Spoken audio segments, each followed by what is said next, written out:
So Family Promise of Gallatin Valley offers a wide array of services to help with families who are currently experiencing homeless or who might be at risk of experiencing homelessness. We currently have 9 transitional housing units. We have emergency shelter spaces for up to 18 families at a couple of different locations.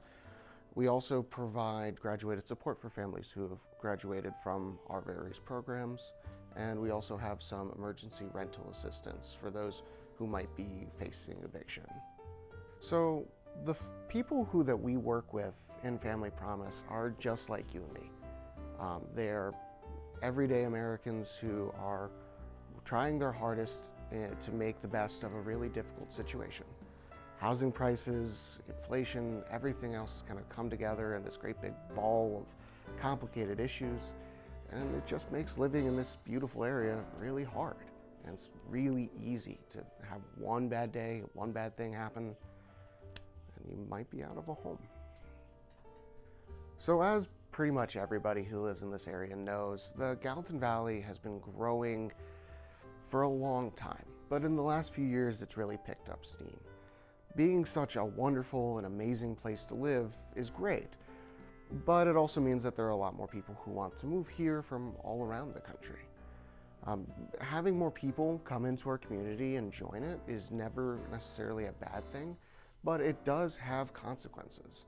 And one of the big things that we need to actively work towards in this community is to take the appropriate steps to deal with what those consequences are, whether it's an increase in cost of living or skyrocketing housing prices. Success for us is getting people to be in a self-sustaining cycle. It means that helping families move into permanent housing that is safe, sanitary, but is also sustainable for them and their eventual life goals. It's to help people get back on their feet and to make sure that they are ready and capable of taking on the world as it is. The big thing that I like to think about is, even though sometimes what we do as advocates and caseworkers can feel like a bit of a drop in the bucket, the thing that I like to emphasize is that every single drop in the bucket is a person's life. It is a child's life. Every time that we are able to give a family even a roof over their head and a warm place to stay for one night, it's worth it to do that work.